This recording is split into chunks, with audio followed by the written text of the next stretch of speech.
Hi அனைவருக்கும் இனிய வணக்கம். இன்னைக்கு பிறந்த நாள் கொண்டாடுற, கல்யாண நாள் கொண்டாடுற எல்லாருக்கும் எங்களுடைய மனமார்ந்த வாழ்த்துக்கள்ங்க. எல்லாரும் என்ன பண்ணிட்டு இருக்கீங்க, எப்படி இருக்கீங்க? போகி பண்டிகை கொண்டாடிக்கிட்டு இருப்பீங்கன்னு நினைக்கிறேன். போகி பண்டிகை தான் ஃபர்ஸ்ட் வருமா? அப்புறம் ஆமாமா, போகி பண்டிகைக்கு மறுநாள் தான் பொங்கல், பொங்கலுக்கு மறுநாள் மாட்டு பொங்கல். எனக்கு அதெல்லாம் தெரியாது. பொங்கலுக்கு மறுநாள் தான் வரும். நமக்கு அதெல்லாம் தெரியாது. பொங்க வச்சு கொடுத்தாங்களா, சோத்த பார்த்து தின்னோமா, கரும்பு கடிச்சோமா அப்படிங்கறதுல இருந்துச்சு.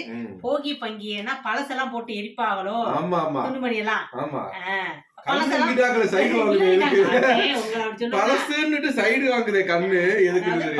வேண்டான்னு போடுவாங்கன்னு நினைக்கிறேன். அதுக்கு பேரு தான் போகி பண்டிகை. அதாவது ஒரு பழமொழி இருக்குமே, எப்படி பழையன கழிதலும் புதியன புகுதலும் அதான் போகி அப்படின்னு சொல்லி சொல்லுவாங்க. பழையன கழிதலும் அதாவது பழச போட்டுட்டு புதுசு பழசு, அதாவது மனசுல இருக்க அழுக்க எல்லாத்தையும் எப்படி சொல்லுவாங்க, மனசுல இருக்க அழுக்க எல்லாத்தையும் போக்கிட்டு புது நினைவுகளையும் புது அனுபவங்களையும் எடுத்துக்கணும்னு சொல்லுவாங்க. அதுல இருந்து தை பிறக்குது, வழி பிறக்கும், அதனால அப்படியே வந்துருங்கன்னு திருக்குறள்ல சொன்னா எப்படி சொல்லுவாங்க? ஏமா நான் கொண்டு திருவள்ளுவர் கிடையாது, நேரத்துக்கு லைவ்ல கூட ஒருத்தர் சொன்னாரு, இவர் பெரிய திருவள்ளுவர், இவர் பெருசு தத்துவம் சொல்லிக்கிட்டு இருக்கிறாரு அப்படின்னு சொல்லி சொன்னாங்க. அந்த மாதிரி ஆயிடக்கூடாதுல்ல, அந்த மாதிரி ஆயிடக்கூடாது. தத்துவம்லாம் நம்ம சொல்ல கிடையாது.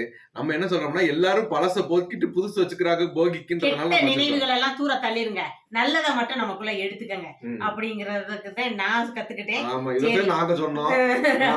சரி, ஓகே.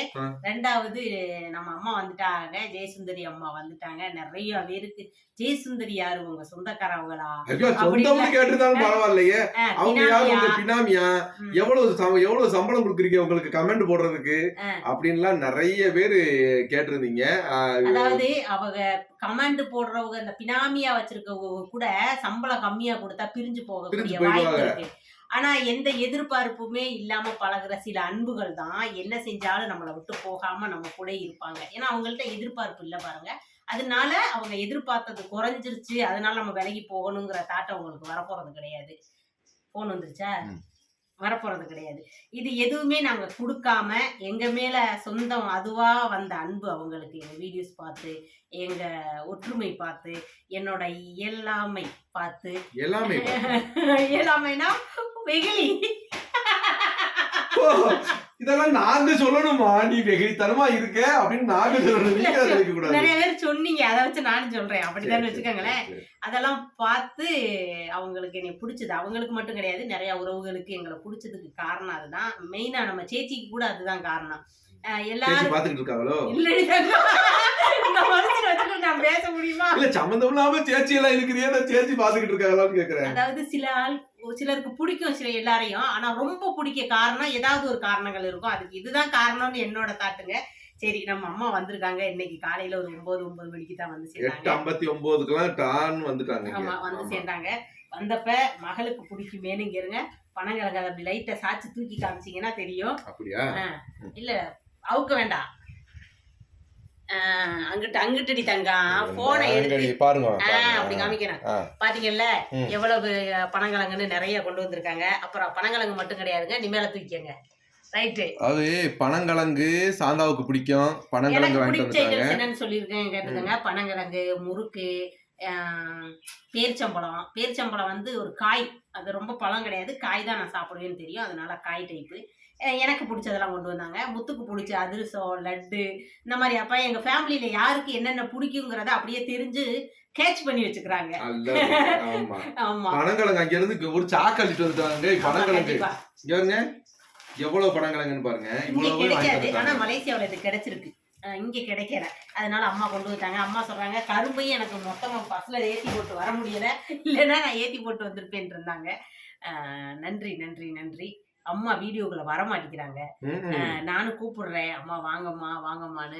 அதாவது நான் அதாவது நான் ஒரு கமெண்ட் போட்டாக்க 10 பேர் என்னை திட்டுறதுக்கு வர்றாங்க, முகம் தெரிஞ்சாமலே திட்டிட்டு போகட்டும் அப்படின்னு சொல்லி சொல்றாங்க எல்லாரும். அப்புறம் அதாவது அதுதான் சொல்றேன், போன வருஷம் பொங்கலுக்கு வந்திருந்தாங்க இல்லைங்க, போன வருஷம் பொங்கலுக்கு வந்திருந்தப்ப அப்பவும் முகம் காமிக்கவே இல்லை. ஒரு சவுண்ட்ல கூட, ஒரு வீடியோல சவுண்ட் கூட கொடுத்துருந்தாங்க. அப்பவும் இப்ப வந்ததுக்கும் எப்படின்னா, அவங்க வந்து மனசளவுல நம்மள வந்து சரி பொங்கல் ஒரு பொண்ணு வீட்டுக்கு போகணும் அப்படின்ற ஒரு எண்ணத்துல வந்திருக்காங்க. சரி நம்ம நம்மளே நினைப்போம்ல, சரி பொங்கலுக்கு நம்ம சொந்தக்காரங்க வீட்டுக்கு போவோம், ஒரு பொண்ணு வீட்டுக்கு போவோம், அதாவது பையன் அவங்கள வீட்டுக்கு போவோம் பொறுத்த அப்படின்ற வரைக்கும் மாதிரி. நான் மூத்த பொண்ணு அவங்களுக்கு. ஆமா, என் அந்த தங்கச்சி நினைப்பு. பார்த்தா கொஞ்சம் காண்டாவதடி சொல்லுவோம். இருந்தாலும் சொல்றேன். அவங்கள பொறுத்த வரைக்கும் நான் மூத்த பொண்ணா தத்து எடுத்துக்கிட்டாங்க. ஓகேங்களா? இப்படித்தான் ஒரு ஆள் தத்து எடுத்தீங்க, அது புட்டுக்குச்சு அப்படின்லாம் நிறைய பேர் இப்ப சொல்லுவீங்க அப்படின்லாம் சொல்லாதீங்க. அவங்க சொல்லலைன்னா நீயே எடுத்து கொடுப்ப போல இருக்கு இல்ல இல்ல சொல்றதுக்கு. இல்ல இல்ல அது சொல்லிடாதீங்க, இருந்தாலும் சொல்றேன். இன்னைக்கு என்ன சாப்பாடு என்ன எதுன்னு ஆமா, சொல்லவே இன்னைக்கு கிடையாது. என்ன சமையல்னு பாத்தீங்கன்னா வந்ததும் வெள்ளாப்பம், ஸ்டூ. ஏன்னா ஏற்கனவே அம்மா கமெண்ட்ல சொல்லியிருந்தாங்க, நான் ஊருக்கு வரும்போது எனக்கு வெள்ளாப்பம் ஸ்டூ வச்சு தரியான்னு.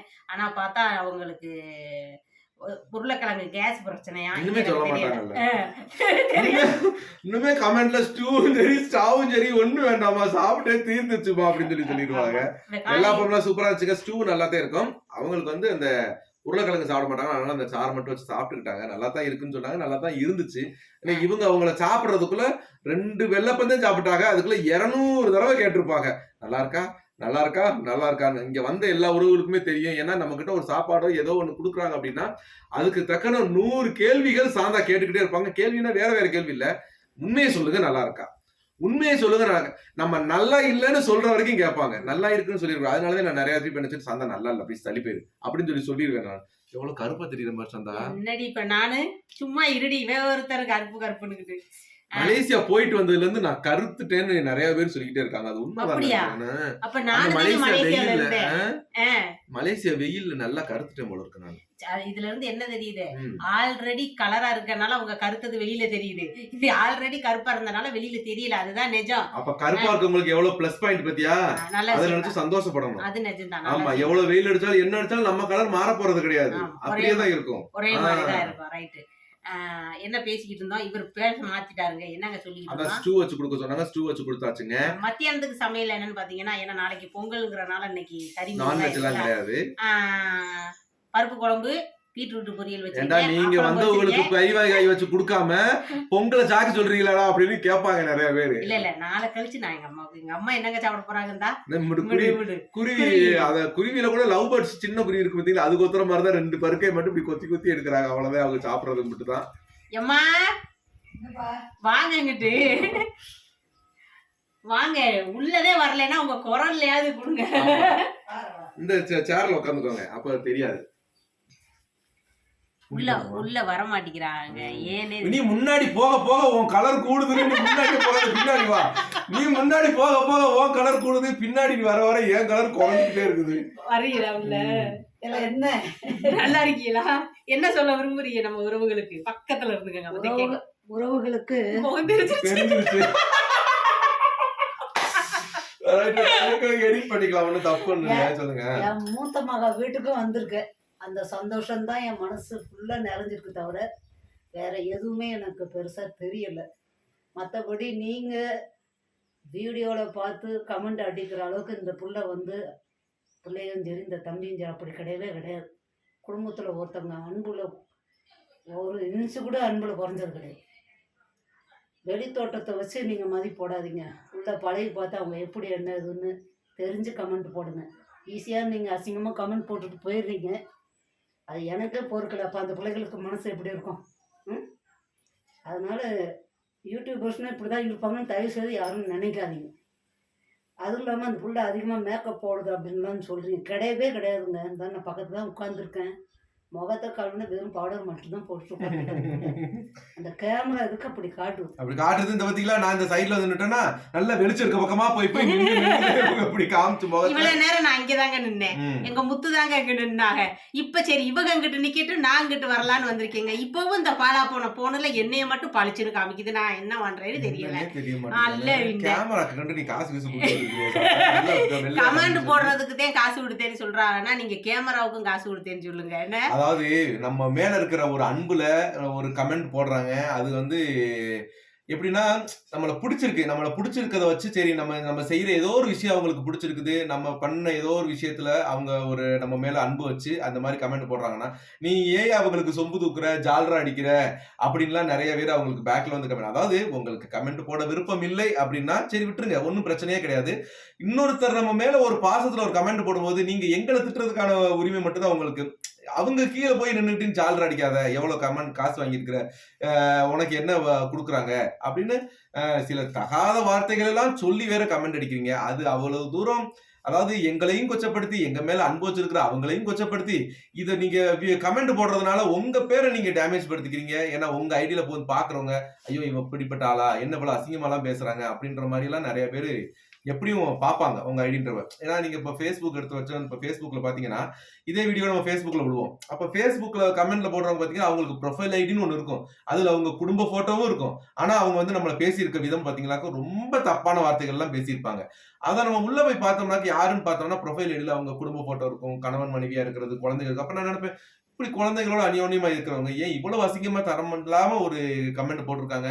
இதை இவங்க மனைவி படிப்பாங்கல்ல, இதை இவங்க குழந்தைகளும் படிப்பாங்கல்ல, அப்ப இப்படித்தான் அவங்க குடும்பத்திலேயே நடந்துக்குவாங்களான்னு நமக்கு ஆயிரம். இப்ப எனக்கே எப்படி தோணுதுன்னா, பாக்குற அந்த கமெண்ட் பாக்குற எல்லாருக்குமே அப்படித்தானே தோணும். ஏன் நீங்க வந்து எங்களுக்கு வந்து தரம் தாழ்த்தி கமெண்ட் போடுறதா நினைச்சு உங்க தரத்தை நீங்க குறைச்சிக்கிறீங்க. அது வந்து வேண்டாம்னு நான் நினைக்கிறேன். அதாவது நீங்க எது பேசுறா இருந்தாலும் நாங்க உங்களுக்கு வீடியோ போடுறோம், நீங்க எங்களை எது வேணாலும் பேசிடலாம். அதாவது எங்களை உற்சாகப்படுத்தி ஒரு கமெண்ட் போடுற ஒருத்தவங்களை நீங்க தரம் தாழ்த்தி பேசாதீங்கன்னு தான் நாங்க சொல்றோம். ஓகேவா? அதாவது அவங்க எந்த அளவுக்கு எங்க மேல பாசம் வச்சிருக்காங்கன்னா, போன வருஷம் பொங்கலுக்கு வந்த அன்னைக்கு எங்க மயன் சின்னவன் ஒரு சாக்லேட் ஆச்சி இதை வச்சுக்கங்க ஆச்சி அப்படின்னு சொல்லி கொடுத்தான். அந்த இங்கேயும் சாப்பிடாம ஊர்ல போய் சாப்பிடாம நாளைக்கு வந்தா 1 வருஷம் ஆச்சு. அந்த 1 வருஷம் அந்த ஒத்த சாக்லேட்டை அவ்வளவு பாதுகாப்பா வச்சிருந்து இப்ப அதே சாக்லேட்டை கையில புடிச்சுக்கிட்டே வந்திருக்காங்களே. நீ கொடுத்தத நான் வச்சிருக்கேன் பாறான்னு சொல்லி காமிக்கிறதுக்காக கையிலே கொண்டு வந்திருக்காங்க. அந்த ஃப்ரிட்ஜ்ல வச்சு எந்த அளவுக்கு நம்ம மேல பாசம் வச்சிருந்தா அந்த சாக்லேட்டை கூட அப்படி பத்திரப்படுத்தி வச்சிருப்பாங்க. யாரையுமே நம்மளால சந்தோஷம் தான் படுத்தணும், யாரையும் கஷ்டப்படுத்தக்கூடாது ஒரு சின்ன கமெண்ட்னால கூட. ஸோ நீங்கள் யாரையுமே கஷ்டப்படுத்தாதீங்க. முடிஞ்ச மட்டும் நம்ம லைட்டு 4 பேர் நல்லா இருக்கணும்னு நினைங்க, நம்ம லைட்டு 4 பேர் சந்தோஷமா இருக்கணும்னு நினைங்க. உங்கள் கமெண்ட்னால அடுத்தவங்களை காயப்படுத்தாதீங்க. இல்லை அடுத்தவங்களன்ட்டு இல்லை, பொதுவாக இந்த வீடியோ போகிற இந்த பிள்ளைகள் குடும்பத்தை கூட யாரும் காயப்படுத்தாதீங்க, அவ்வளோதான் நான் சொல்லுவேன். ஏன்னா நிறத்தை வச்சு ஒரு சில காரியங்கள் தேவையில்லாத கொச்ச வார்த்தைகளால் கமெண்ட் அடிக்கிறீங்க. அது எப்படின்னா, நீங்கள் படுத்துக்கிட்டு மல்லாக்க காரியத்து போகிறதுக்கு சமானம். அதே காரியத்துக்கு பிறகு ரிட்டர்ன் நிச்சயம் உங்கள் மூஞ்சில் வரும். நீங்கள் என்ன விதைக்கிறீங்களோ கட்டாயம் அதை அறுப்பீங்க, பச்சைபாதம் இல்லை. அதனால் அடுத்தவங்களை பேசுகிறதுக்கு முன்னாடி கமெண்ட் போடுறதுக்கு முன்னாடி யோசித்து பார்த்து போடுங்க. அதுக்காக நீங்கள் ஜாலியாக அடிங்கன்னு நான் சொல்ல மாட்டேன். அந்த பிள்ளைகள் என்ன போடுறாங்களோ அதன் அடிப்படையில் அந்த வீடியோ கேட்ட கமெண்ட்டை உங்களால் போட முடிஞ்சால் போடுங்க. மற்றபடி இந்த பிள்ளைகள் வந்து அந்த மாதிரி கேரக்டர் கிடையவே கிடையாது. இந்த பிள்ளைகள் 4 பேரை வாட வச்சு தான் நான் பார்த்துருக்கேன். அதனால தான் இவங்களை வந்து நான் யூடியூபர்ஸாக எனக்கு நினைக்க தோணலை. என் பிள்ளை மூத்தவா இருந்திருந்தாலும் நிச்சயம் இதே கேரக்டர் தான் மூத்தவனும் இருக்கா. இதுக்கு இப்போ கீழே கமெண்ட் என்ன போடுவா தெரியுமா, பொங்கலுக்கு கூட்டிட்டு போய் வச்சு காசு எண்ணி கொடுத்துருப்பாங்க போல இருக்கு அந்த அம்மா அப்படி பேசுறதுக்கு அப்படின்னு சொல்ல போறாங்க. அது பேசுறவங்க பேசிக்கிட்டே தான் இருப்பாங்க, அதை நம்ம காதுல வாங்கிக்க கூடாது. இருந்தாலும் எங்களை பேசுங்க, எங்களுக்கு எந்த பிரச்சனையுமே கிடையாது. நாங்க நாளையும் சந்திக்கலாம்ன்ற ஒரு அபிப்பிராயத்துல தான் நாங்க சோசியல் மீடியாவுக்கு வந்திருக்கோம். நாங்க நல்லா இருக்கணும்னு நினைக்கிற உறவுகளை பேசாதீங்க தயவு செஞ்சு, அந்த ஒரு காரியத்தை தான் நாங்க சொல்றோம். ஓகேவா? ஓகேங்க. நாங்க எப்படி சொல்றது, ரொம்ப போட்டு என்னடா அட்வைஸ்ல பொங்கல் அதுவும் அட்வைஸ்ல முடிச்சிட்டாங்களே. இல்ல நீங்க என்ன பழச விட்டு எரிக்கணும் இல்ல, அப்பனா இன்னைக்கு பழசுல மனசுல இருந்ததெல்லாம் சொல்லியாச்சு, நாளைக்கு புதுசா ஏதாச்சும் பிறக்குதான் பாப்போம். ஓகேவா? புதுசா பிறக்கும். எப்படி சொல்றது, நீங்க என்ன இன்னொன்னு நான் தெளிவா சொல்லிக்கிறேன், நீங்க என்னதான் அவங்கள காயப்படுத்தினாலும் அவங்க காயம் அந்த நேரத்துல காயத்துக்கு மருந்தா 2-3 நேரம் எங்க வீடியோவை பார்த்து தேத்திக்கிறாங்க. இருந்தாலும் அவங்க மனசு எங்களை விட்டு விலகணும்னு நினைச்சது கிடையாது. இவங்கள்ட்ட நம்ம திட்டு வாங்குறோமே, நம்ம போயிருவோமே அப்படின்னு நினைச்சது கிடையாது. என் பிள்ளைய யாரு நீங்க திட்ட, நான் இருக்கல என் பிள்ளைய எப்படி நான் திட்ட விடுவேன் அப்படின்னு சொல்லிதான் திருப்பி அவங்களும் போராட்டம் மாதிரி திருப்பி அந்த கமெண்ட்டை போட்டுக்கிட்டு இருக்காங்க. எங்கள் அம்மா எனக்கு கமெண்ட் போடுறாங்க, உங்களுக்கு பிடிச்சிச்சின்னா நீங்கள் அந்த கமெண்ட்டை பாருங்கள், பிடிக்கலையா அந்த கமெண்ட்டை விட்டு தள்ளி போங்க, அவங்கள நீங்கள் திட்டாதீங்க. ஓகேங்களா? சரிங்க, நான் வளன்னு பேசலை, என்னடி தங்கம் பேசுனதுக்கப்புறம் சரி ஓகேவா, நாங்கள் வளன்னு பேசிட்டோம்னு வச்சுக்கோங்களேன். நாங்கள் ஏதாச்சும் சாந்தா சொல்லணும், தெரிந்தும் தெரியாமலும் அறிந்தும் அறியாமலும் ஏதாச்சும் உங்கள் மனசு காயப்படுற மாதிரி ஏதாச்சும் சொல்லியிருந்தோம்னாக்க உண்மையிலேயே மறந்துடுங்க, சொன்ன விஷயத்த எங்களை மன்னிச்சிருங்க. ஓகேவா? சரி ஓகேங்க, பாருங்க, பத்திரமா இருங்க. எல்லாருக்கும் அட்வான்ஸ் ஹாப்பி பொங்கல். ஹாப்பி பொங்கல்ங்க. பாய்ங்க. நாளைக்கு பொங்கல் வீடியோல சந்திப்போம். ஓகேவா?